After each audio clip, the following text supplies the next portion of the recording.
Sisters ముందు చాలా కుర్చీలు ఖాళీ ఉన్నాయి. మరి వెనకొచ్చిన వాళ్ళే కుర్చీలు ఎత్తుక్కుంటున్నారు. అందరూ లేచి నిలబడి బైబిల్ పల్లవి పాడుకుంటాం. చల్లగా ముందుకు రండి. ఎదరక కుర్చీలు చాలా ఖాళీగా ఉన్నాయి. లేవండి, లేచి నిలబడమని 3 సార్లు చెప్పాం. అట్టనే చూస్తున్నారు.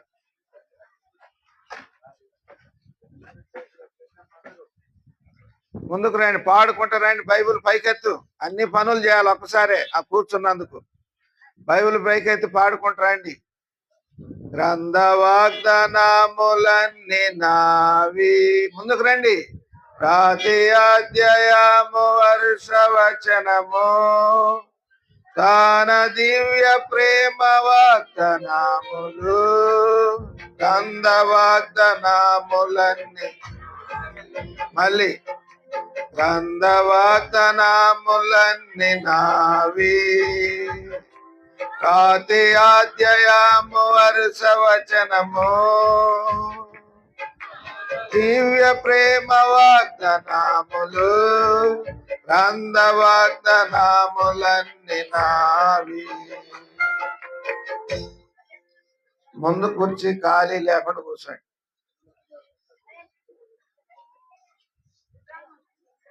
కింద కూర్చోగలిగిన వాళ్ళు కింద కూర్చోవచ్చు. రా ముందుకు వచ్చి. కుర్చీలు వేసారు కదా, దీంట్లోనే కూర్చోవాలని ఏం లేదు. కూర్చోలేని వాళ్ళకి కుర్చీలు, కూర్చోగలిగిన వాళ్ళు కింద కూర్చోవచ్చు.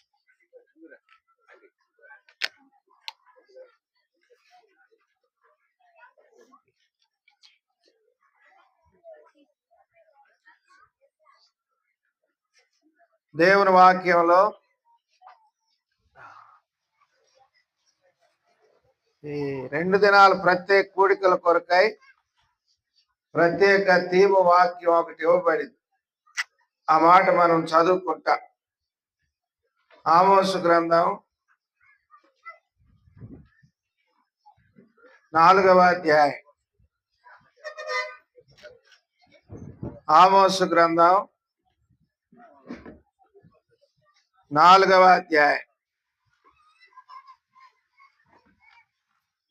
ఆమోసు గ్రంథం 4:12 వచనం. అందరం కలిసి చదువుకుంటాం. 4:12.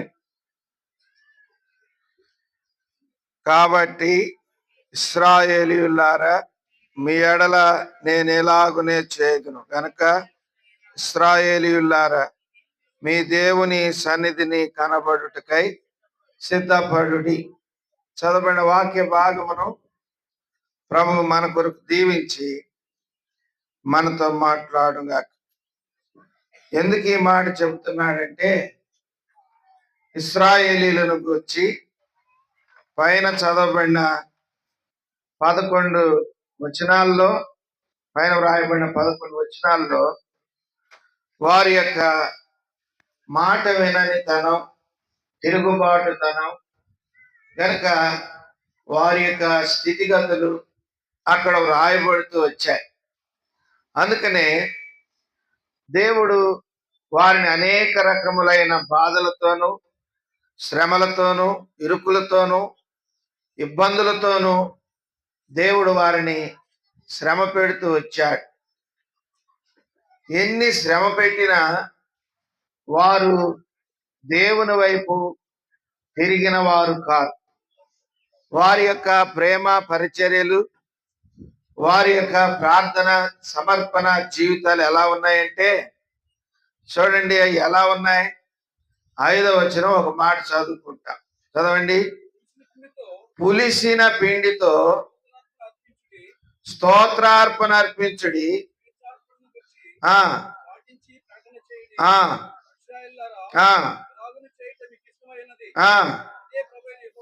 ఇదే ప్రభు అయిన యెహోవా. అలాగూ చేయటం వాళ్ళకి ఇష్టమైందంట. ఏ పిండితో? పులిసిన పిండితో. 6వ వచనం. అన్నిటిలోనూ దంతశుద్ధి కలుగజేసినను. దంతశుద్ధి అంటే ఏంటి? దంతశుద్ధి ఏంటి? ఒళ్ళు తోముకోవటమా?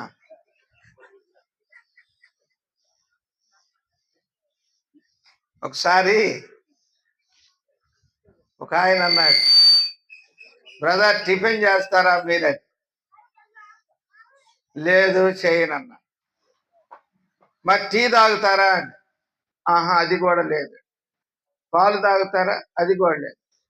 వెంటనే పక్కనున్న సేవకుడు అన్నాడు, అన్న ఏం చేయడు అంత పళ్ళ రసమే అన్నాడు.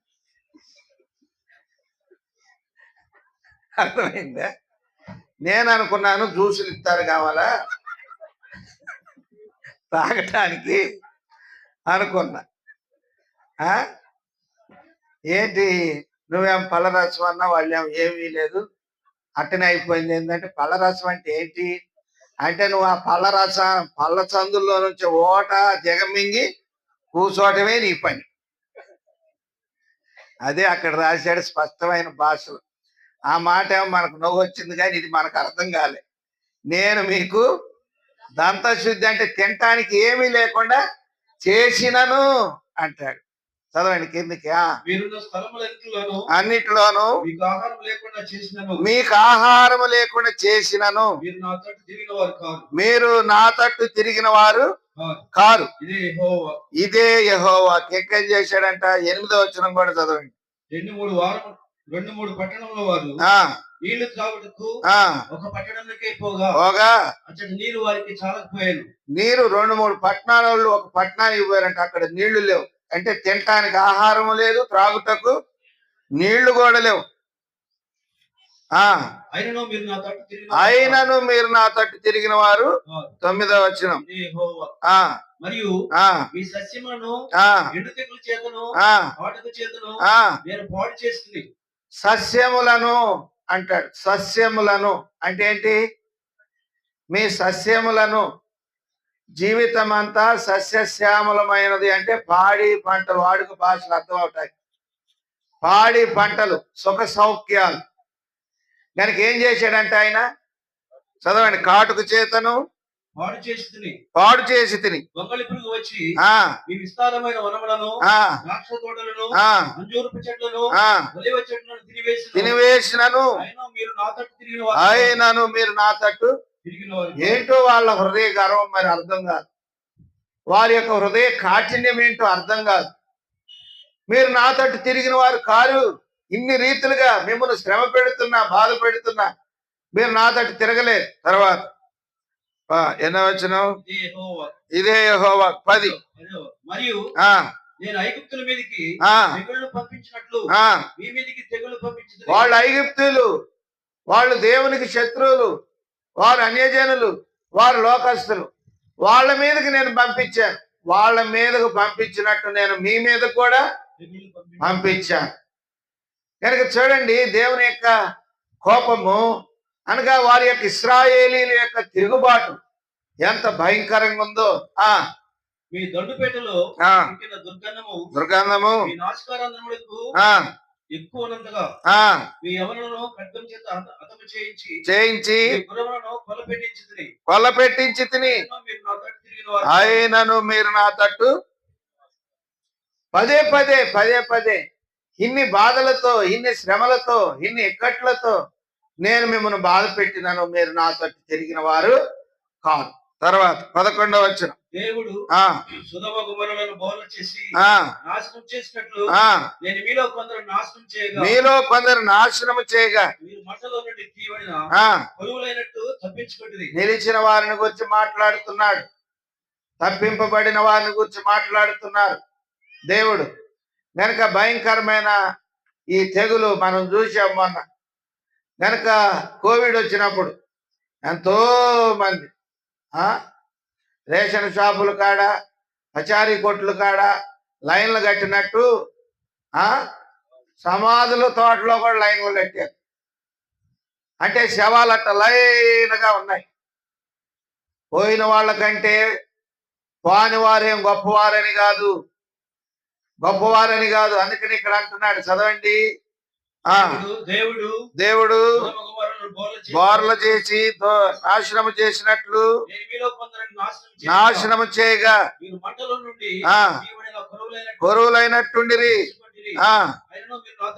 ఉండేవారు కాదు. మీరు తప్పించుకున్నారు. మీరు ఆ భయంకరమైన పరిస్థితుల నుండి తప్పించుకున్నారు.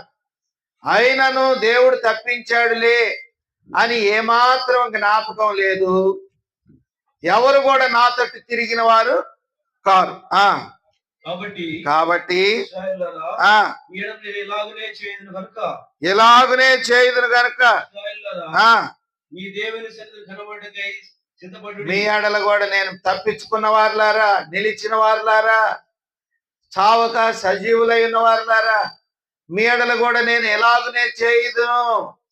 నేను చేయకుండా ఉండాలంటే మీరు మీ దేవుని సన్నిధిని కనబడుటకై సిద్ధపడుడి. ఇది తిరుగుబాటును గురించి మాట్లాడుతూ ఉన్నాడు. దేవుని యొక్క వాక్యంలో దేవుని సన్నిధిని గురించి అనేక సంగతులు రాయబడుతూ వచ్చాయి. చూడండి, ఆదికాండం 6వ అధ్యాయం ఇక్కడ స్పష్టంగా వివరిస్తూ, ఇప్పుడు దాకా మనం చదువుకున్నది విన్నాం కానీ యావత్తు లోకమును గురించి ఆయన మాట్లాడతాడు. 6:11 ఆదికాండం 6వ అధ్యాయం 11వ వచనం. భూలోకం దేవుని సన్నిధిని చెడిపోయి ఉండెను, భూలోకము బలత్కారంతో నిండి ఉండెను. భూలోకం ఏమైందంటే దేవుని సన్నిధిని చెడిపోయింది. భూలోకం అంటే ఏంటి? భూమి పుచ్చిపోయిందా? లేదు, పుట్టిన కాడ నుంచి పంట పండుతానే ఉంది. భూమి ఏం పుచ్చిపోలే. భూలోకం చెడిపోయిందంటే ఏం చెడిపోయింది? భూలోకంలో మనుషులు చెడిపోయారు. లోకం అంటే మట్టి కాదాయ్, లోకం అంటే మనుషులు. భూలోకము దేవుని సన్నిధిని చెడిపోయిన అంటే అర్థం ఏంటి చెప్పండి? ఇప్పుడు భూలోకములో ఉన్న మనుషులందరూ దేవుని సన్నిధిని ఏమైపోయారంట? చెడిపోయారు. 6వ అధ్యాయం ఆదికాండం 6వ అధ్యాయం 13వ వచనం. ఆదికాండం 6:13 సమస్త శరీరుల మూలముగా భూమి బలత్కారముతో నిండి ఉన్నది కనుక అయిపోయింది. నా సన్నిధి వారి అంతము వచ్చి ఉన్నది. భూమితో కూడా నాశనం చేయుదును. మనుషులనే కాదు, భూమితో కూడా నాశనం చేయుదును. అందుకనే కాబట్టి ఇశ్రాయేలీయులారా, కాబట్టి భూమి మీద బ్రతికి ఉన్న వారులారా, కాబట్టి భూమి మీద సజీవులై నిలిచి ఉన్న వారులారా, మీరు మీ దేవుని సన్నిధిని కనబడుటకై సిద్ధపడండి. ప్రభు తట్టు తిరగాలి, సిద్ధపడాలి. దేవుని సన్నిధిని ఎందుకు మనము దేవుని సన్నిధిని కనబడుటకు సిద్ధపడాలంటే, చెడిపోయి పడిపోయి పాడైపోయి ఉన్న దుస్థితిలో మనం ఉన్నాం. అందుకు మనం దేవుని తట్టు తిరగాలి. లోకములో దేవుని యొక్క వాక్యంలో ఒక మాట చదవండి. 1 తిమోతి 3వ అధ్యాయం 15వ వచనం. 1 తిమోతి 3వ అధ్యాయం 15వ వచనం. ఆయనను ఆలస్యం చేసిన ఎడల దేవుని మందిరములో దేవుని సన్నిధి అంటే దేవుని మందిరం. దేవుని సన్నిధి అంటే దేవుని మందిరం. దేవుని మందిరములో ఎవరుంటారు? మందిరములో దేవుని సంఘం ఉంటుంది. అందుకని వివరంగా రాస్తాడు, దేవుని మందిరములో అనగా దేవుని సంఘములో జనులు ఎలాగ ప్రవర్తింపవలెనో అది నీకు తెలియవలెనని. ఎట్లా ప్రవర్తించాలి, దేవుని సన్నిధిని ఎలా నువ్వు కనబడాలి, ఏ రీతిగా కనబడితే మేలులు ఆశీర్వాదాలు కలుగుతాయి, ఏ రీతిగా కనబడకుండా ఉంటే దైవోగ్రతకు పాత్రులమవుతాం. కనుక వారు దేవుని తట్టు తిరిగిన వారు కారని మనం చదువుతూ వచ్చాం. కనుక త్వరగా ముగిస్తాను. కొన్ని మాటలు దేవుని సన్నిధి విషయమై తన దాసులైన వారికి ఏం చెప్పాడు దేవుడు, ఆయన సన్నిధిలో ఎలా కనబడాలి అనగా ఎలా ఉండాలి, ఎలా నడుచుకోవాలి, రండి చదువుకుంటాం. ఆదికాండం 17వ అధ్యాయం ఆదికాండం 17 మొదటి వచనం. అబ్రాము ఆ 99 ఏళ్ల వాడైనప్పుడు యెహోవా అతనికి ప్రత్యక్షమై, నేను సర్వశక్తి గల దేవుడను, నా సన్నిధిలో నడుచుచు నిందారహితుడు అయ్యుండుము. నేను సర్వశక్తి గల దేవుడను, నా సన్నిధిలో నడుచుచు నిందారహితుడవైండుము. గనుక ప్రియమైన వారులారా, దేవుని సన్నిధిని కనబడుటకై సిద్ధపడండి. అనగా జనులు దేవుని మందిరానికి వస్తున్నారు, దేవుని సన్నిధికి వస్తున్నారు. కుప్పలు కుప్పలుగా, గుంపులు గుంపులుగా అనేక మంది దేవుని మందిరానికి వస్తున్నారు. అయితే దేవుని సన్నిధిని ఎలా కనపడాలంట? నిందారహితులముగా ఉండాలి. లేకపోతే ఇందాక చదువుకున్నాం కదా,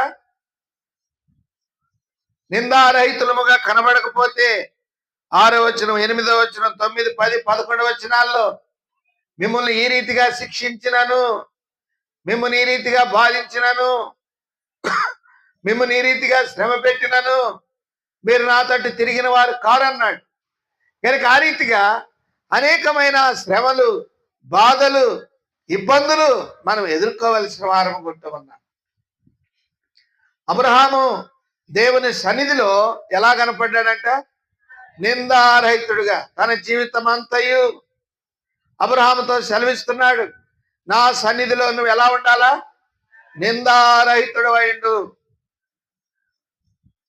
కనుక అనేక మంది మన మీద నిందలు వేస్తూ నిందిస్తున్నారు. దానికి గల కారణం, ప్రియమైన సహోదరి సహోదరుడా, నిందితుడువా నిందారహితుడువా? నిందితురాలువా నిందారహితురాలువా? ఆయన సన్నిధిలో మనము నిందారహితులముగా ఉండాలి.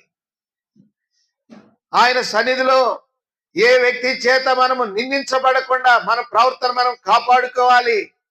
అందుకనే ప్రసంగి గ్రంథంలో అంటాడు, చదవండి 5వ అధ్యాయం, ప్రసంగి 5:1. ప్రసంగి 5:1. దేవుని మందిరమునకు పోనప్పుడు, అనగా నువ్వు దేవుని సన్నిధికి పోనప్పుడు అని అర్థం. నీ ప్రవర్తన జాగ్రత్తగా చూసుకో. దేవుని సన్నిధిని కనబడుటకై నువ్వు సిద్ధపడు. సిద్ధపాటులో మొట్టమొదటిది నీకు జాగ్రత్త ఉండాలి. నువ్వు ఎక్కడికి వెళ్తున్నావు? బజారుకి పోతున్నావా? దేవుని సన్నిధికి నువ్వు వెళ్ళేది పచారీ కొట్టు కాదు, నువ్వు వెళ్ళేది దేవుని సన్నిధికి. దేవుని సన్నిధికి నువ్వు వెళుతున్నప్పుడు నీ ప్రవర్తన ఎలా ఉంది? నీ ప్రవర్తన జాగ్రత్తగా ఉండాలి. నీ దేవుని మందిరమునకు పోవునప్పుడు నీ ప్రవర్తన జాగ్రత్తగా చూసుకోవాలి. జనులు ఎలాగూ ప్రవర్తింపవలెనో దేవుని సన్నిధిలో. ఏంటి సిద్ధపాటు? మొట్టమొదటిది జాగ్రత్త. అందుకనే జాగ్రత్త భక్తులారా, జాగ్రత్త అంటాడు. జాగ్రత్త భక్తులారా పిలుపితే ప్రభు యేసు వేగవచ్చును. జాగ్రత్త భక్తులారా పిలుపితే ప్రభు యేసు వేగవచ్చును. ఆయన వస్తున్నాడు. నువ్వు ఎలా కనబడబోతున్నావో చూడు. నీకు ఆ జాగ్రత్త ఉందా? నీ ప్రవర్తన విషయమై, నీ మాటల విషయమై, నీ ఆలోచనల విషయమై దేవుని మందిరానికి వెళుతున్నప్పుడు జాగ్రత్తగా ఉండాలి. మన ప్రతి కదలిక జాగ్రత్తగా ఉండాలి. దేవుని మందిరములో ఎంతో జాగ్రత్త కలిగి మనం నడుచుకోవాలి. ప్రతి విషయంలో జాగ్రత్త కలిగి నడుచుకోవాలి. అందుకనే దేవుని యొక్క వాక్యంలో మహాజ్ఞాని అయిన ప్రసంగి అంటాడు, నువ్వు దేవుని సన్నిధికి వెళుతున్నావు. యెహోవా తన పరిశుద్ధాలయములో ఉన్నాడు, ఆయన నిన్ను చూస్తాడు. అందుకనే నీవు నీ దేవుని సన్నిధిని కనబడుటకై సిద్ధపడు. ఏంటి సిద్ధపాటు అంటే? జాగ్రత్త, మెలకువ, గ్రహింపు. జాగ్రత్త ఉన్నప్పుడు అప్పుడు అబ్రహాముతో సెలవిచ్చిన మాట మన యందు మనము నెరవేర్చగలిగే వారము గుంట.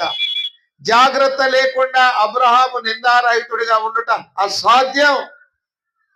కనుక ప్రభు ముందే చెప్పాడు, నీవు నా సన్నిధిని నడుచుచు నిందారహితుడు అయిండు.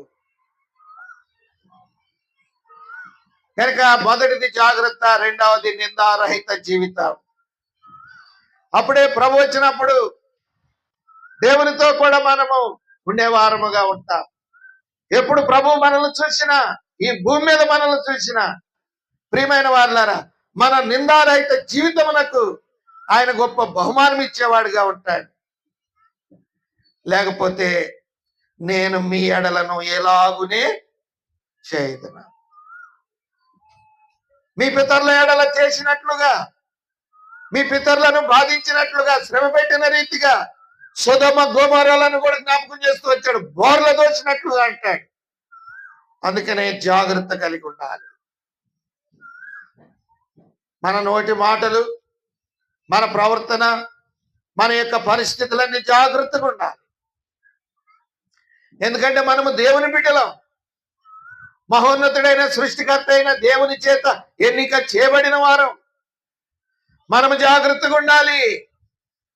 లేకపోతే ఈ భూమి సొదొమ గొమొర్రాలను బార్లు త్రోసినట్లుగా ఈ భూమి మీదనున్న సకల కృత్యములను లయపరిచి సకల మానవాళిని లయపరచడం కొరకు ఆయన రాబోతున్నాడు.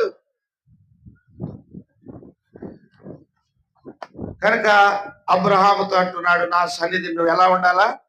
నిందారహితుడవై. రండి, మూడోది చదవండి. మూడవది నిర్గమాకాండం 34వ అధ్యాయం 2వ వచనం. 34:2. ఉదయమున నీవు సిద్ధపడి ఉదయం సీనాయి కొండ ఎక్కి అక్కడ శిఖరం మీద నా సన్నిధి నిలిచి ఉండవలెను. నా సన్నిధిని నిలిచి ఉండవలెను. నేను చెప్పిందాక నువ్వేం చేయకూడదు. నేను చెప్తున్నా నీకు ఒకటే పని, నువ్వు నా సన్నిధిని ఎలా ఉండాలా? నిలిచి ఉండు. నేను నీతో మాట్లాడుతా అక్కడికి వచ్చి, నేను నీకు బోధిస్తా అక్కడికి వచ్చి, నేను నీకు కొంత పని ఇస్తా అక్కడికి వచ్చి, నేను వచ్చి నిన్ను కలుసుకునే వరకు నువ్వు నా సన్నిధిని నిలిచి ఉండు. మీరు మీ దేవుని సన్నిధిని కనబడుటకై సిద్ధపడండి. జాగ్రత్తగా ఉండండి. నిందారహితుడు అయిండు. ఆయన సన్నిధిని నిలిచి ఉండు.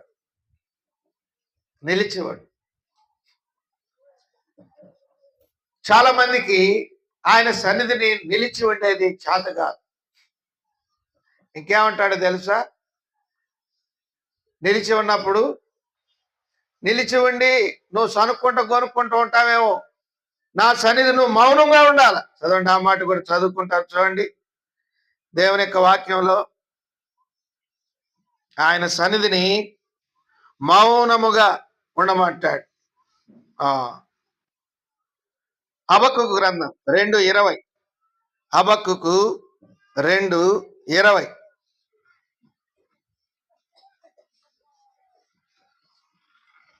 చదవండి. అయితే యెహోవా తన పరిశుద్ధాలయంలో ఉన్నాడు, ఆయన సన్నిధిని లోకమంతయు మౌనముగా నిలిచి ఉండాలి. ఆయన నీతో మాట్లాడేంత వరకు నువ్వు మౌనంగా ఉండాలి. ఆయన సన్నిధికి వచ్చి ఏవేవో చేస్తున్నావు, ఆయన సన్నిధిని నిలిచి ఉండాలి. జాగ్రత్తగా ఉండాలా? నిందారహితులమై ఉండాలా? నిలిచి ఉండాలి. ఎంతసేపు ఉండా ఏం చెప్పట్లేదు, ఏం మాట్లాడట్లేదు అని పోకూడదు. నిలిచి ఉండాలి. గొప్ప ఆశీర్వాదం. సియోనులో మౌనముగా ఉండుట నీకు స్తుతి చెల్లించుటే. చెప్పినంత వరకే. ఆయన సన్నిధిని ఎలా నడుచుకోవాలో చాలా మందికి తెలియదు. పరిశుద్ధ గ్రంథం బైబిల్ ఎన్నో సంగతులు ఉన్నాయి. కనుక కావాలని ఏదో హరివరి అవుతూ రకరకాలైనటువంటి రీతుల్లో ప్రయాసపడుతూ పాటుపడుతూ ఉంటారు. దేవుడు అంటున్నాడు, భక్సింగ్ గారికి కూడా దేవుడు అదే చెప్పాడు, నేను చెప్పకుండా నువ్వేమి చేయొద్దు, నేను చెప్పిన ప్రతిదీ నువ్వు చేయాలి. అంటే నేను చెప్పే వరకు నువ్వు ఎలా ఉండాలా? నిలిచి ఉండాలి, మౌనంగా ఉండాలి, మౌనంగా ఉండాలి. ఎన్నోది ఇది? మూడోది, ఆయన సన్నిధిలో ఎలా ఉండాలా? మొదటిది జాగ్రత్త ఉండాల, రెండవది నిందారహిత జీవితం ఉండాల, మూడవది నిలిచి ఉండాలి. రండి, నాలుగోది చదవండి. ప్రసంగి 5వ అధ్యాయం 2వ వచనం. ప్రసంగి 5:2. నీ దేవుని సన్నిధిని అనాలోచనగా పలుకుటకు నీ హృదయం త్వరపడనీయక నీ నోటిని కాచుకోము, నీ నోటిని కాచుకోము. ఆయన సన్నిధిని మన నోరు కాచుకోవాలి. దేవుడు ఆకాశమందున్నాడు, నీవు భూమి మీద ఉన్నావు, కావున నీ మాటలు బుద్ధిగా ఉండవలెను. గనుక దేవుని సన్నిధిని మనం ఎలా ఉండాలంట? మౌనముగా, మౌనముగా. మరలా చదువుకుంటాం, చదవండి. ప్రసంగి 5:2. నీవు దేవుని సన్నిధికి అనాలోచనగా పలుకుటకు నీ హృదయం త్వరపడనీయక నీ నోటిని కాచుకోము. దేవుడు ఆకాశమందున్నాడు, ఆకాశమందున్నాడు. నీ నోటిని కాచుకోవాలి, ఆయన సన్నిధిని. నోరు జాగ్రత్తగా ఉండాలి. నోరు జాగ్రత్తగా ఉంటే సామెత ఏంటి? ఆ నోరు మంచిదైతే ఊరు మంచిది, నోరు మంచిదైతే ఊరు మంచిది. కనుక నోటిని కాచుకోము అన్నాడంటే నువ్వు నా సన్నిధిలో మంచివాడవుగా ఉండరా అని, అప్పుడే నేను నీకు మంచివాడినిగా ఉంటా. నువ్వు నా సన్నిధిలో మంచివాడుగా లేవనుకో అందుకని అంటాడు, భూలోకము దేవుని సన్నిధిని చెడిపోయాను అని. కనుక ఆయన సన్నిధిని, మన నోటిని మనం కాచుకోవాలి. ఎంత కాచుకుంటామో అంత మంచిది, ఎంత కాచుకుంటామో అంత మంచిది. సొలొమోను అంటాడు సామెతల్లో, నోటిని నాలుకను భద్రము చేసుకునేవాడు శ్రమల నుండి తన ప్రాణమును కాపాడుకుంటాడు. శ్రమల నుండి తన ప్రాణమును కాపాడుకుంటాడు. కాబట్టి ఇశ్రాయేలీయులారా, మీరు మీ దేవుని సన్నిధిని కనబడుటకై సిద్ధపడండి. ఎలా కనపడాలి? మొట్టమొదటిది జాగ్రత్తగా ఉండాలి, రెండవది నిందారహితముగా ఉండాలి, మూడవది సన్నిధిని మౌనముగా ఉండాలి, నాలుగవది నోటిని కాచుకోవాలి, ఐదోది చెప్పి ఆయన సన్నిధిలో మనం పొందుకునే మేలులు కూడా ఏంటో చూసుకొని ముగించుకుంటాం. చదవండి దేవుని యొక్క వాక్యంలో ప్రసంగి 8:12. ప్రసంగి 8:12. పాపాత్ములు నూరు మారులు దుష్కార్యం చేసి దీర్ఘాయుష్మంతులైనను దేవుని యందు భయభక్తి కలిగి ఆయన సన్నిధికి భయపడేవారు క్షేమంగా ఉండుననియు, దేవుని సన్నిధిని భయపడను కనుక వారికి క్షేమం కలగదనియు, వారు నీడ వంటి దీర్ఘాయువును పొందకపోదురని నేను ఎరుగుదును. చాలు, జాగ్రత్త. చివరిగా ఇది 5వ. తర్వాత మేలులు కూడా ఒక 4-5 చూసుకొని ముగించుకుంటాం కొద్దిసేపట్లో. చదవండి, మరలా చదువుకుంటా. పాపాత్ములు 100 మార్లు దుష్కార్యము చేసి చూడండి, జాగ్రత్తగా వినాల. బైబిల్లో మాటలు చాలా ప్రాముఖ్యమైనవి. వారు దీర్ఘాయుష్మంతులు అవుతారంట. దేవుని యందు వాళ్ళు అట్ట చేసి కూడా వాళ్ళు అట్ట బతుకుతుంటే మనకేం ఎట్ట జరుగుతుంది అని అనుకుంటాం మనం. అందుకని దుష్కార్యములు చేయవారిని చూసి నువ్వు మచ్చరపడద్దు. వాళ్ళు దీర్ఘాయుష్మంతులుగా ఉన్నాను, వారు కాలు జారు చోటనే ఉన్నారు,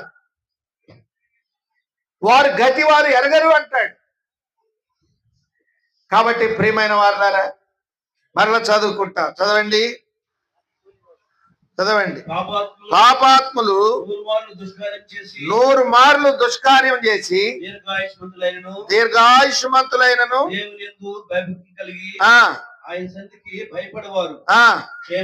చాలు, ఆయన సన్నిధికి భయపడువారు క్షేమముగా నుందురు. క్షేమముగా నుందురు. వారు దుష్కార్యములు చేసి దీర్ఘాయుష్మంతులు అవుతున్నారు, కానీ వారికి క్షేమము లేదు, వారికి క్షామము సంభవిస్తుంది. వారి గతి నుండి, వారి కలగబో గతి నుండి వారిని ఎవరు తప్పించలేరు, కానీ నువ్వు క్షేమముగా ఉంటావు. ఏంటి కారణం? ఆయన సన్నిధిని భయపడవాలి. ఆయన సన్నిధిని భయపడవాలి. నేను దేవునికి భయపడవాడను. నువ్వు దేవునికి భయపడవా? కనుక మనము క్షేమముగా ఉండాలంటే ఆయన సన్నిధిని భయపడాలి, భయపడకుండా ఉండకూడదు. అందుకని యెహోవా యందు భయభక్తులు కలిగి ఆయన త్రోవల యందు నడుచువారందరూ ధన్యులు. ఎంత భయపడ్డాడో తెలుసా భక్తుడు? భయంకరము అంటాడు. ఆదికాండం 28:17. ఆదికాండం 28:17. భయపడి ఈ స్థలం ఎంతో భయంకరం. చూసారా? దేవుని సన్నిధిని గుర్తెరిగి భయపడి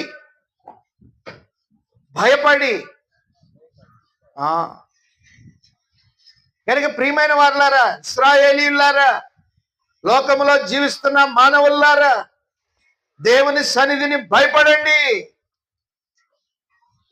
దేవుని సన్నిధిని భయపడండి. కనుక నువ్వు భయపడితే నువ్వు క్షేమముగా ఉంటావు. ఎంత భయపడతామో అంత క్షేమముగా ఉంటాం. మనుషులకు కాదండి, దేవునికి, పరిస్థితులకు కాదండి, దేవునికి భయపడాలి. దేవునికి భయపడాలి. అప్పుడు మనము క్షేమముగా ఉంటాం. అదే మాట కంటిన్యూషన్ లో ఏమంటాడు? భయపడని వారిని గురించి ఏమంటాడు? చదవండి. 8:12.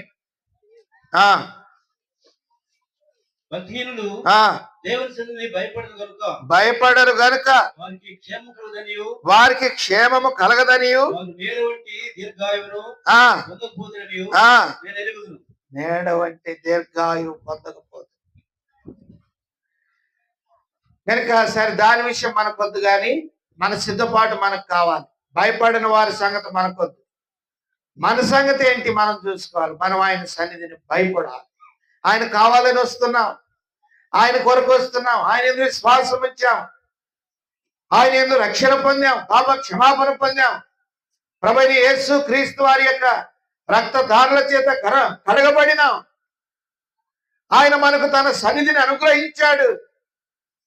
ఇప్పుడు ఆయన సన్నిధిని కనబడటం సిద్ధపడు. ఈ రీతిగా నువ్వు కనబడితే, ఈ రీతిగా నువ్వు ఉంటే ఆయన సన్నిధిలో అట్టి వారిని దేవుడు ఎలాగా ఆశీర్వదిస్తాడో చూద్దాం. రండి, అవి ఒక 5 మాటలు చూసుకొని ముగించుకుంటాం. 92వ కీర్తన 92:13. యెహోవా మందిరం నాటబడిన వారై, యెహోవా సన్నిధిని నాటబడిన వారై. ఎవరు నాటబడిన వారు? 5 అంతల అనుభవం. ఎవరు వాళ్ళు చెప్పండి? 1, ఆయన సన్నిధిని జాగ్రత్తగా ఉన్నవారు, ఆయన సన్నిధిని నిందారహితులుగా ఉన్నవారు. 3వది ఆయన సన్నిధిని నిలిచి ఉన్నవారు. 4వది ఆయన సన్నిధిని నోటిని కాచుకున్నవారు మాత్రమే. 5వది ఆయన సన్నిధిని భయపడితే ఆయన సన్నిధిలో నిన్ను నాటుతాడు. ఆయన సన్నిధిలో నిన్ను నాటుతాడు. నాటబడిన వారై ఆత్మీయ జీవితం నాటబడితే ఆత్మీయ జీవితం ఎదిగి ఫలిస్తుంది, ఫలవంతంగా ఉంటుంది.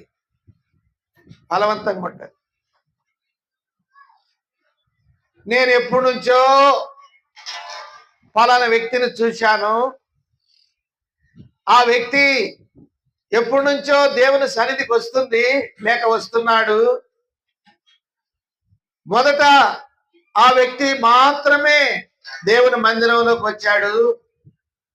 ఆ తర్వాత ఆయన వెనకాల ఆయనను బట్టి ఆయన భార్య, ఆమెను బట్టి ఆమె భర్త, వారిని బట్టి వారి పిల్లలు, వారి కొడుకులు కోడళ్ళు, వారి మనవళ్ళు మనవరాళ్ళు, ఇది 5వ తరం దేవుని సన్నిధిలో చూస్తున్నాం.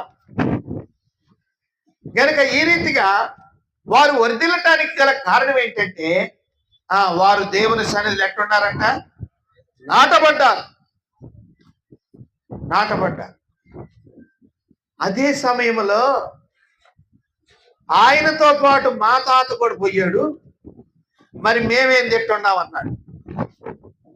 ఆయనతో పాటే పోయాడు, ఆయనతో పాటే ఉన్నాడు, అక్కడే చచ్చిపోయిందాక ఆడే ఉన్నాడు. మా పరిస్థితి ఏం తిట్టయిందంటే, ఒరే దీనికి దానికి వ్యత్యాసం ఏంటో తెలుసా? ఆయనేమో దేవుని సన్నిధిలో దేవుని చేత నాటబడ్డాడు, మీ తాతేమో గాలి కొట్టుకుపోయి ఆడున్నాడు. వరకు గాలి కొట్టుకొచ్చిన చెత్త కూడా ఉంటదిగా. ఏడా మందిరంలో అండి. వారు ఒకరు పిలవగా వచ్చిన వారు కారు, వారు దేవుని మీద ఆశ మక్కువ కలిగి వచ్చిన వారు కారు, వారు మారు మనసు రక్షణ పాప క్షమాపణ పొందిన వారు కారు. అందుకని వారి స్థితిగతులు వారు ఎండిపోయిన జాబితాలోకి వెళ్ళిపోతారు. వారి పరిస్థితులన్నీ దారుణమైనటువంటి రీతిగా ఉంటాయి. కానీ వారు కూడా దేవుని మందిరాన్ని విడిచిపెట్టకుండానే ఉంటారు. అయితే వారు ఎవరంటే ఆయన చెప్పాడు, ఈ పెద్ద ఆయనేమో నాటబడిన వాడు, ఈ పెద్ద ఆయనేమో గాలికి కొట్టుకొని వచ్చిన వాడు. ఈనాడు దేవుని సన్నిధికి మనం ఎలా వస్తున్నాం చూసుకోండి. నువ్వు నాటబడిన అనుభవం ఉంటే నీ ఆత్మీయ జీవితం ఫలవంతంగా ఉంటుంది. నీ ఆత్మీయ బ్రతుకులో మంచి స్థితిగతులు ఉంటాయి. నిన్ను గురించి ఏ మందిరంలో నాటబడతావో ఆ మందిరంలో మంచి సాక్ష్యం ఉంటది. ఏ మందిరంలో నాటబడతావో ఆ మందిరంలో నీ ఫలాలు అనేకులు అనుభవిస్తారు, సంతోషిస్తారు నిన్ను బట్టి. విజయవాడ కర్మేల్లో మామిడి చెట్టు ఉంటుంది తెలుసా? ఎవరికన్నా ఉండాలి, చాలా మందికి తెలిసే ఉంటుంది.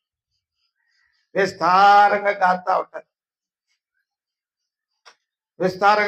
ఉంటుంది, విబిఎస్ పీరియడ్ లో ఆ మామిడికాయలు వస్తాయి ఒక్కొక్కసారి. విబిఎస్ టైం ఇంక చూడు, వచ్చిన విబిఎస్ కు బయట నుంచి వచ్చిన వాళ్ళు ఏమో అయిపోగానే వెళ్ళిపోతారు. ఈ లోపల స్టే చేసే పిల్లలు ఒకటి చెట్టు మీద ఉంటే ఒకటి చెట్టు కింద ఉంటాడు, ఒకటి రేకుల చెట్టు మీద ఉంటాడు. రేయి అని లేదు, పొగులని లేదు. ఏందిరా 10 అయితే ఇప్పుడు చెట్టు ఎక్కేవంటే అన్నాడు, ఆకలి అవుతుందన్నా ఏం చేస్తా. ఆ రోజులు ఎంతే పెట్టేవాడు, లోపల పిల్లలు ఉండేవాళ్ళం కానీ కడుపు నిండేది కాదు. అంత పెట్టి గడుపు అనేవాడు. వీడు రేత్రి 10ంటికి చెట్టు ఎక్కాడు. ఎందుకో? దాని ఫలము తింటారు.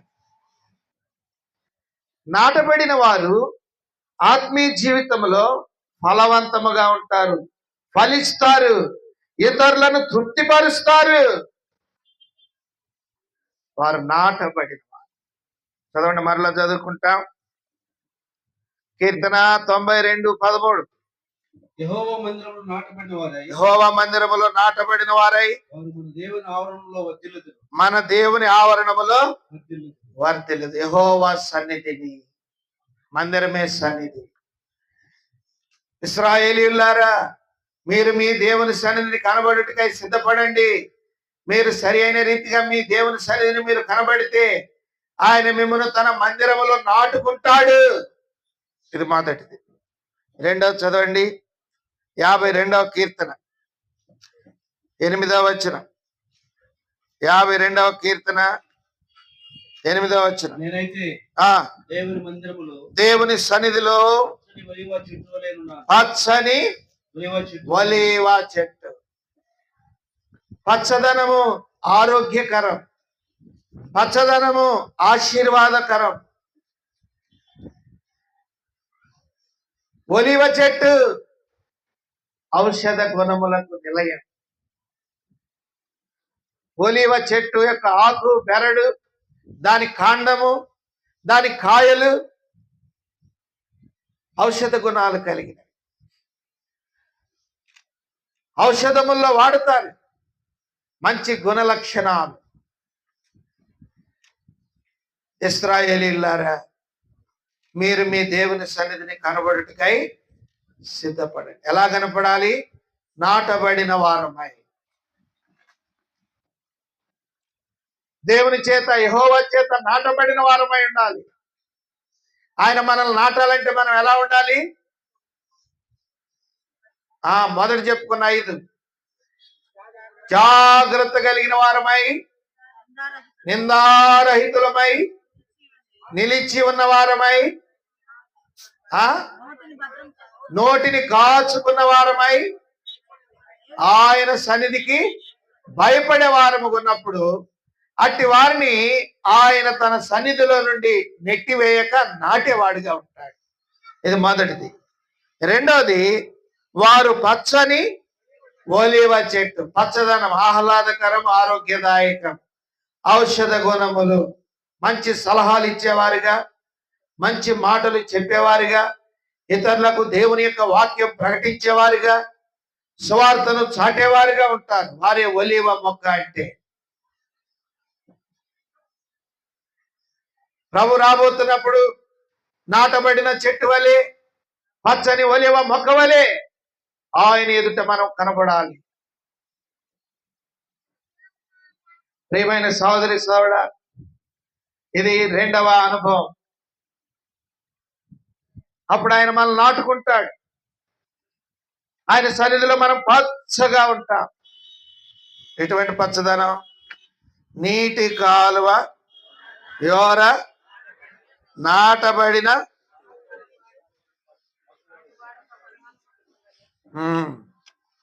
ఆకు వాడక ఫలమిచ్చు చెట్టు వలె. ఫలమిచ్చు చెట్టు వలె దేవుడు ఆ రీతిగా మనం ఏర్పాటు చేసుకోవాలని దేవుడు ఆశపడుతున్నాడు. ఇంకా ఈ సిద్ధపాటు నీకు లేకపోతే ఇంకెప్పుడు నువ్వు నాటబడేది? ఇంకా నీకు సరైన సిద్ధపాటు, భయపడే అనుభవం, జాగ్రత్తగా కలిగిన అనుభవం, నోటిని కాచుకున్న అనుభవం లేకపోతే, నిందారహితుడుగా లేకపోతే ఇంకా ఎంతకాలం గాలికి కొట్టుకొచ్చినట్లుగా పడి ఉంటావు. ఒక సమయం వస్తుంది, ఊడ్చి కసునంతటిని ఎత్తి, చాటలో ఎత్తి తీసుకెళ్ళి ఎక్కడ పోస్తాడు? అగ్నిలో పోసేస్తాడు. బయట చెత్త కుప్పలో పోసి దానికి నిప్పు పెట్టేస్తాడు. దేవుని మందిరంలో ఉన్నానులే అనుకుంటున్నావేమో. ఇంటి అనుభవం నీకు లేకపోతే నువ్వు కొట్టుకొని వచ్చిన చెత్తవే. ఎటు నుంచి వచ్చి పడిందో వచ్చి పడి. నా పరిస్థితుల ప్రభావం ఎక్కడుందో తెలుసా? మేము గుడివాడ దగ్గర సేవ చేస్తున్నాం, గొలేపల్లి పల్లెటూరు. బండి మీద పోతా ఉన్నాం. రోడ్డుకు 2 పక్కల కాలువలు, పంట పొలాలు, మాగాండి. మీరు నమ్మండి, సత్యం చెప్తున్నా, గద్ద పోయే పావును కాళ్ళతో పట్టుకొని తీసుకొని పోతుంది. అట్ట మలుపు తిరిగి అప్పుడే బండి మీద పోతున్నాడు ఆయన. ఆ పాము దాని కాళ్ళ సందరం ఉండటానికి ఇష్టపడదు కదా, అదేమో కొట్టుకులాడుతూ ఉంటుంది, ఇదేమో గట్టిగా పట్టుకోవాలని చూస్తుంది. ఈ పాము పెద్ద పాము నున్నగా ఉంటుందా, ఆ గద్ద కాళ్ళల్లో నుంచి ఎట్ట తప్పించుకొని వచ్చిందో ఆ పోయే బండి మీద పోయేవాడు మెడలో పడిపోయి. ఇట్లా జరుగుద్దని మనకు తెలుసండి, ఊహించను కూడా ఊహించను. ఇంకా చూడు, మెడలో పడిన పాము ఊరకుంటుందా? కనుక ఎందుకు చెప్తున్నా అంటే, దేవుని సన్నిధిలో మనం నాటబడిన వారం ఉండాలి. దేవుని సన్నిధిలో పచ్చని ఒలీవ మొక్క వలె ఉండాలి, ఫలించుచున్నవారు, ఎదుగుచున్నవారు. గాలికి కొట్టుకొచ్చిన రిల్లు వలె, చెత్త వలె ఉంటే పరిస్థితుల ప్రభావం పైబడినప్పుడు నీవు కానకుండానే సమయం పంచుకొని వస్తుంది. బండి ఒక ప్రక్క, మనిషి ఒక పక్క పడిపోయాడు. జాగ్రత్త సుమా. అది ఏ టైం అంటే కోతలు కోశారు, చేలిక కుప్పలు వేయలే, పనుల మీద ఉన్నాయి ఆ టైం. అదే సమయంలో నేను కూడా చిన్న బండి మీద పామారు పోతా ఉన్నా ఆ ఊరు నుంచి. అప్పుడు ఆ పరిస్థితి చూసి చాలా భయం వేసింది. తిరుగుతూ ఉంటాం కాబట్టి మళ్ళీ ఒకసారి అదే సిచ్యువేషన్ కంటపడింది. పాము పోతా ఉంది, ఇదేమో దాని ఎమ్మట పడి పొడుస్తా పట్టుకోవాలని చూస్తుంది. ఎందుకైనా మంచిది ఆగుదాం, అది కానీ పట్టుకొని మనం ఎంత దూరం పోయినా తెచ్చి ఆడైతే పామరు పోయాక వచ్చేయచ్చు అది. అందుకని ఆగేసి ఆ పాము దొరకకుండా అది పోయింది. ఇది పాపం ప్రయాస పడింది కానీ దీనికి దొరకలే. అమ్మయ్య పోతే పోయింది, మరణ బాధమని వెళ్ళిపోయి. కనుక సమయం పంచుకొని వస్తుంది. దేవుని మందిరంలో చెత్తలాగా గాలి కొట్టుకొచ్చిన వ్యక్తిలాగా అటువంటి బిహేవ్తో నువ్వు దేవుని ఇంటిలో ఉంటే తప్పించుకోలేవు. అందుకని అంటున్నాడు, జాగ్రత్త కొరకై ఇశ్రాయేలీయులారా, మీరు మీ దేవుని సన్నిధిని కనబడుటకై సిద్ధపడండి. రండి. మూడోది చదవండి దేవుని యొక్క వాక్యంలో 36వ కీర్తన 8వ వచనం. కీర్తన 36:8. నీ మందిరం యొక్క సమృద్ధి వలన, నీ సన్నిధి యొక్క సమృద్ధి వలన వారు తృప్తి నొందుచున్నారు. నీ ఆనంద ప్రవాహంలోనిది నీవు వారికి తాగించుచున్నావు. సమృద్ధి.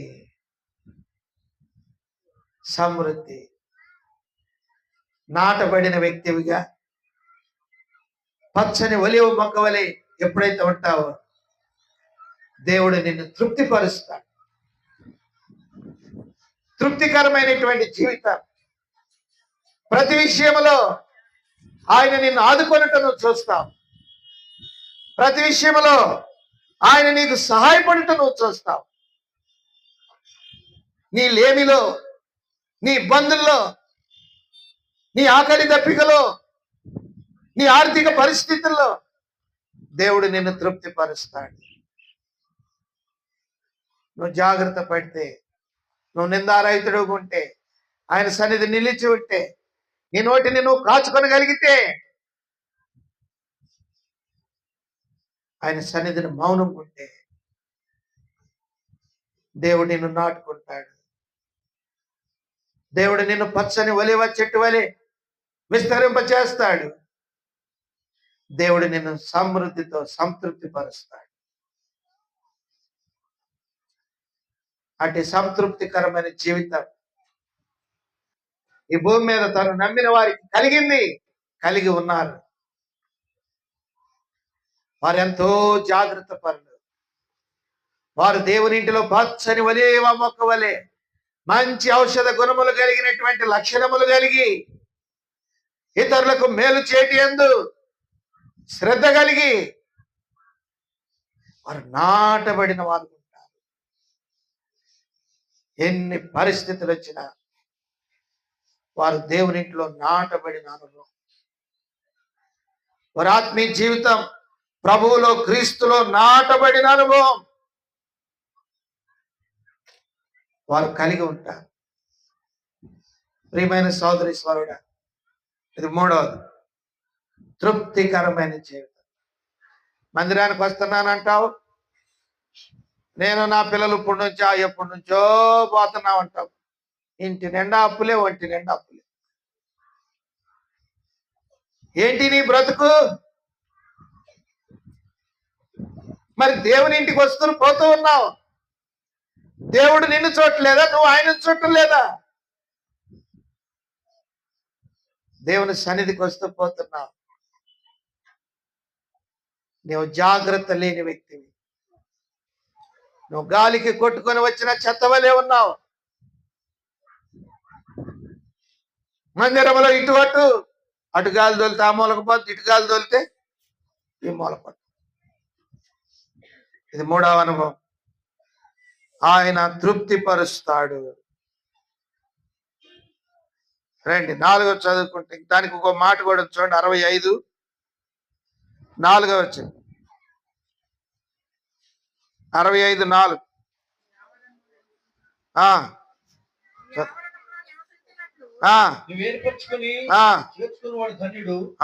ఈ పరిశుద్ధాలం చేత నీ మందిరములోని మేలు చేత మేము తృప్తి పొందేదము.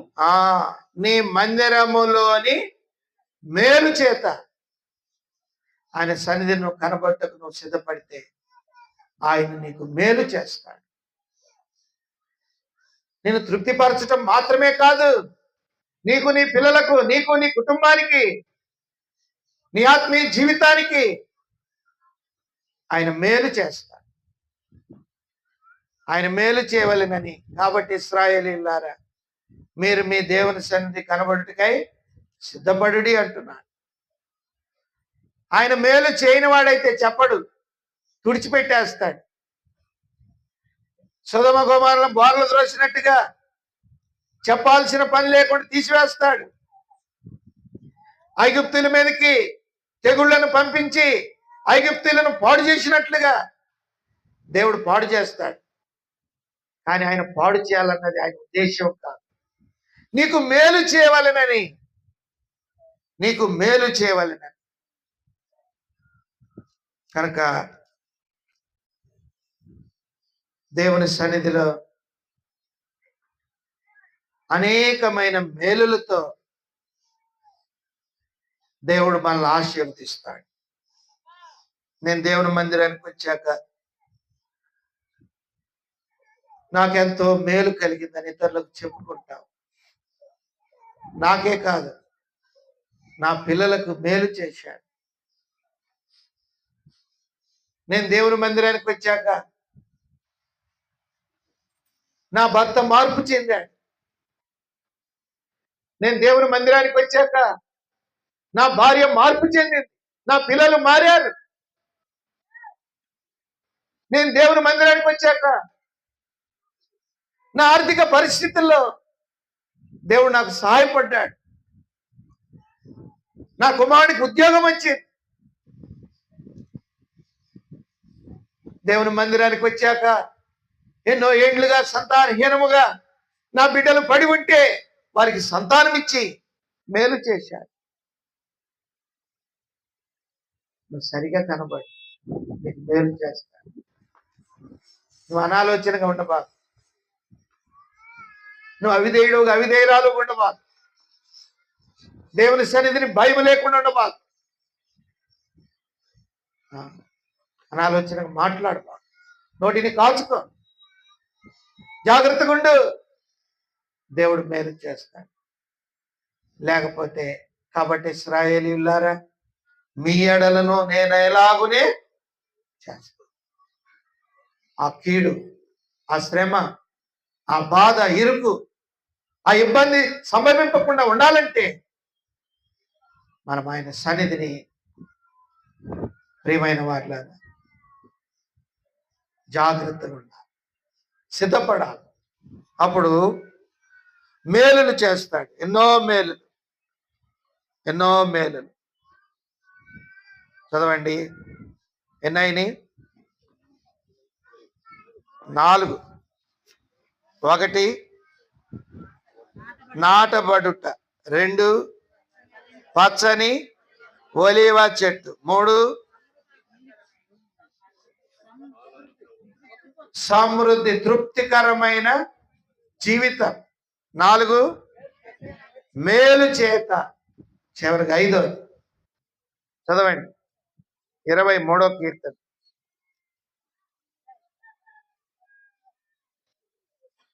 6వ వచనం. నేను బ్రతుకుదినమనియు కృపాక్షేమములే నా వెంట వచ్చును. చిరకాలం యెహోవా మందిరంలో నేను నివాసము చేశాను.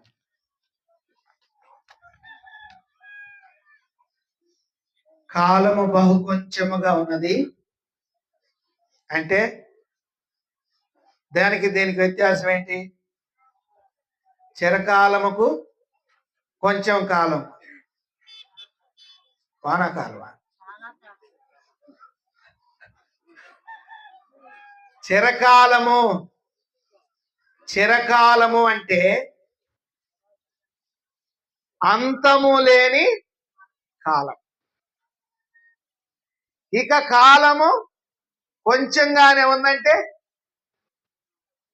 కాలం కొంచెంగా ఉందంటే ఉండాకాలం అంతా తరిగిపోయింది, ఇంకా కొద్దిగే ఉందని అర్థం. ఇంకా కొద్దిగే ఉంది. అర్థమైందా? ఇప్పుడు చదవండి, మరలా చదువుకుంటా. నేను బ్రతుకుదినములనియు కృపాక్షేమములే నా వెంట వచ్చును. కృపాక్షేమములే, ఎందుకంటే నేను దేవుని సన్నిధిని కనబడుటకై సిద్ధపాటు కలిగిన వాడు, కనబడుటకై సిద్ధపాటు కలిగిన వాడు. ఈ భూమి మీద నేను బ్రతుకు దినములన్నీ కృపాక్షేమములే నా వెంట వస్తాయి, నా వెంట వచ్చును. చిరకాలం యెహోవా మందిరములో, చిరకాలము యెహోవా మందిరములో నివాసము చేశాను. యెహోవా అంటే ఈ భూమి మీద ఉన్నంత కాలం మాత్రమే కాదు, ఈ భూమి ఉండే కాలమే కొద్ది కాలమే. చిరకాలము నేను దేవుని సన్నిధిలో ఉండబోతున్నాను, అక్కడ నేను నివాసము చేస్తాను. అంటే ఈ లోకం విడిచిపెట్టినాక, చిరకాలము యెహోవా సన్నిధి. కానీ ప్రియమైన సహోదరి సోదరుడా, ఎల్ల కాలము, యుగాయుగము, అంతము లేని కాలం ఆయనతో, ఆయన సన్నిధిలో, ఆయన రాజ్యములో, ఆయన ప్రజలతో, ఆయన సహవాసములో చిరకాలము నిన్ను నివసింపచేస్తాడు. చిరకాలం ఆయనతో ఉంటాడు. కష్టాలు కడగండ్లు ఉండవు, కన్నీరు దుఃఖం ఉండదు, వేదనలు ఉండవు, ఆకలి దప్పికలు ఉండవు. తృప్తికరమైన జీవితం, మహిమోన్నతమైనటువంటి జీవితం, దేవునితో కూడా ఉండేటువంటి ఆ రాజ్యములో అంతము లేని కాలం ఆయనతో కూడా ఉంటావు. అది కావాలంటే నువ్వు ఇక్కడ సిద్ధపడాలి, సిద్ధపాటు కలిగిన వ్యక్తి ఉండాలి. అది నాకొద్దు, కొంచెం కాలమైనా నాకు ఇది చాలు అన్నావు అనుకో, మీ విరోధి అయిన అపవాది ఎవరిని మింగుతున్నా అని. ఎందుకంట సమయం కొంచెముగా ఉంది, సమయం కొంచెముగా ఉంది. కానీ ప్రియమైన వారులారా, అందుకని గర్జించు సింహము వలె ఎవరిని మిరుగుతున్నా అని వెతుకుతూ తిరుగుతూ శత్రువుకు సాతారుడు. అదే సమయంలో వాడిని కంటబడితే నిన్ను నన్ను కూడా పట్టుకొని పోవాలని చూస్తున్నాడు. వాడిని కంటబడకుండా ఉండాలంటే నువ్వు పరిగెత్తుకుంటూ వెళ్ళిపోయి చిరకాలము యెహోవా మందిరంలోనే నివాసం చేయాలి. ఆయన సన్నిధిని కనబట్టుకు మనం సిద్ధపడదాం. ఎల్లకాలం ప్రభుత్వం కూడా ఆనందించే వారము ఉంటాం.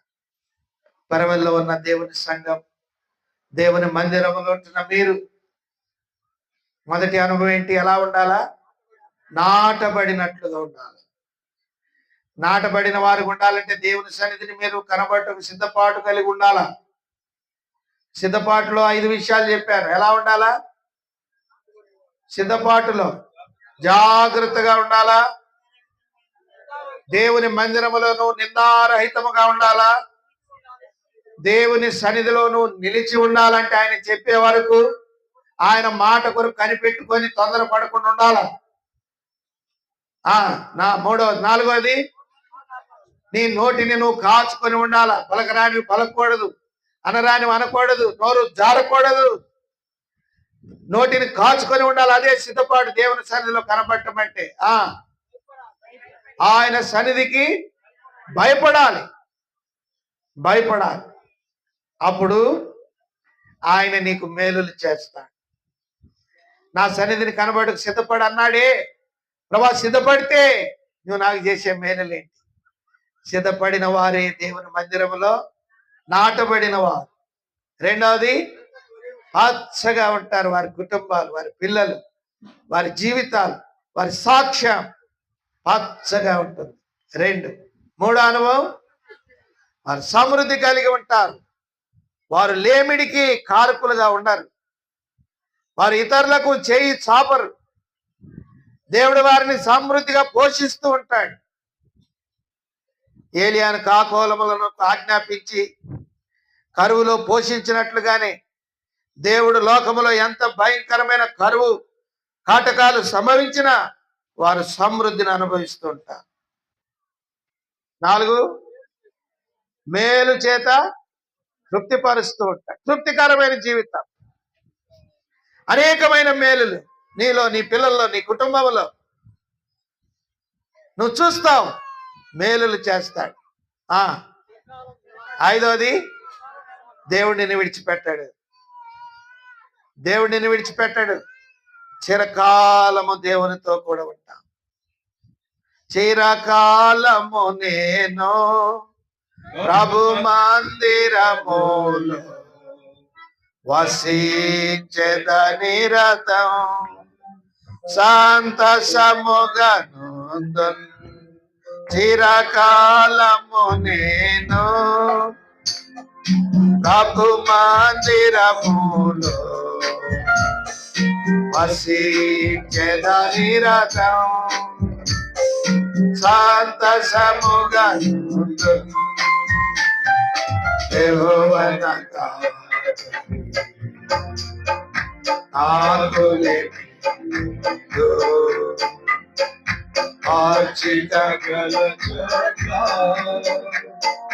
మార్చికతో యెహోవానగా నాకు మార్చిక గల చోట మార్చికతో. ఈ భూమి మీద ప్రాకు పురుకులు, పశ్వాదులు, విష సర్పములు, ఖడ్గ మృగాలు నివసించు చోటు. ఎంతకాలం నువ్వు జీవిస్తావు? దేవుని సన్నిధిని కనబడుటకై నువ్వు సిద్ధపడితే నువ్వు ధన్యుడు అవుతావు. నిన్ను సిద్ధపరిచేవాడు దేవుడు. అయ్యా నాకు తెలియదు సిద్ధపడటం, అయ్యా నాకు దేవుని సన్నిధి కావాలి, నేను ఆశపడుతున్నా అని నువ్వు ఆశపడితే ఈ దేవుడు నిన్ను తన సన్నిధికి స్వీకరిస్తాడు, ఆహ్వానిస్తాడు. ఆయన సన్నిధిని కనబడుటకై నీకు సరి అయిన సిద్ధపాటు ఇస్తాడు. ఏం చేయాలి మరి? అయ్యా దేవుని సన్నిధి నాకు కూడా కావాలి అని నువ్వు ఆశపడితే, యేసు ప్రభువా నేను పాపిని, నీ రక్తముతో నన్ను కడుగు, నీ బిడ్డగా నన్ను చేసుకో ప్రభా. నీ సన్నిధి నాకు కూడా కావాలి. ఈ భూమి మీద ఎంత కాలం బ్రతికినా ప్రభా, భూలోకము దేవుని సన్నిధిని చెడిపోయిన మనుషుల మధ్య, చెడిపోయిన బ్రతుకులు, చెడిపోయిన కాలము కొంచెముగా ఉన్న దినాల్లో ప్రభా నీ సన్నిధికి వస్తున్నా. నన్ను కూడా అంగీకరించు, నాకు కూడా సాయం చేయి, పాపినయ్యా అని హృదయపూర్తిగా నీ పాపాలు ఒప్పుకోగలిగితే దేవుడు నిన్ను తన సన్నిధిని చేర్చుకునేవాడిగా ఉంటాడు. నీ పాపములు క్షమించి తన బిడ్డగా నిన్ను అంగీకరిస్తాడు. గొప్ప రక్షణ నీకు ప్రసాదిస్తాడు. నువ్వు కూడా దేవుని మందిరములో నాటబడతావు. దేవుని మందిరములో పచ్చని వలివ చెట్టు వలె ఉంటావు, ఫలిస్తావు, సమృద్ధి కలిగి జీవిస్తావు. ఈ లోకం విడిచిపెట్టిన చిరకాలము ఆయనతో, ఆయన సన్నిధిలో నివసిస్తాం. అటు ధన్యత కావాలంటే ప్రభుని యేసుక్రీస్తునందు విశ్వాసం వచ్చాయి. యేసు ప్రభువా, పాపిని నన్ను నీ రక్తముతో కడుగు, నీ బిడ్డగా చేసుకో. నీ సన్నిధి నాకు కావాలి. నీ సన్నిధి త్రోసివేయబాకు. నేను లోకములో పారవేయబడిన దుస్థితిలో ప్రభా బ్రతుకుతున్నాను, నన్ను క్షమించు. నీ రక్తముతో కడుగు, నీ సన్నిధికి వస్తా అని ప్రభుని అడిగితే ప్రభు నిన్ను క్షమిస్తాడు. ఒకవేళ అట్లా కాకుండా ఆత్మీయ అనుభవము పచ్చని ఒలివ మొక్క వలె నీ జీవితం లేకుండా ఏండ్లు తరబడిగా దేవుని మందిరానికి వస్తున్నా కానీ ఫలింపు లేదు, పచ్చదనము లేదు, నాటబడిన దుస్థితి లేదు, గాలికి కదులుచున్న రెల్లు వలె ఇటువటు కొట్టుకొని పోతా ఉన్నా, నీ సన్నిధిలో కొట్టుకొచ్చిన పశువు వలె ఉన్నా. ప్రభా, నన్ను ఊడ్చి పారవేయక ముందే ప్రభా నీ సన్నిధికి వస్తున్నా. నన్ను క్షమించేంతకాలం దినాలు వ్యర్థపరిచా, సమయాన్ని వ్యర్థపరిచా ప్రభా. నీ ఇంటిని పాడు చేశా ప్రభా. నన్ను జ్ఞాపకం చేసుకొని పశ్చాత్తాపడితే దేవుడు నిన్ను కూడా క్షమిస్తాడు, నిన్ను కూడా సరిచేస్తాడు, నూతన పరుస్తాడు. అటు ధన్యతకరమైన జీవితం ఈ కొద్ది దినాల్లో, ఈ చివరి దినాల్లో నీకు ఇవ్వాలని ప్రత్యేక కూడిక. వీడా సోదరుడా, సోదరి, ఒట్టిగా వచ్చి ఒట్టిగా వెళ్ళిపోబాకు. నేను దేవుని ఇంట్లో ఉన్నానులే అని నీ జీవితం వాక్యపు వెలుగులో, ఆత్మీయ అనుభవములో, నాటబడిన దుస్థితిలో, ఫలించని పరిస్థితిలో నువ్వు ఉంటే ఫలించుటకు ప్రభు పిలుస్తున్నాడు. సరి చేసుకో, చక్క చేసుకో, ప్రభు క్షమిస్తాడు. ఆ రీతిగా ప్రభు నాకు సాయం చేయని ప్రార్థన చేసుకుంటాం.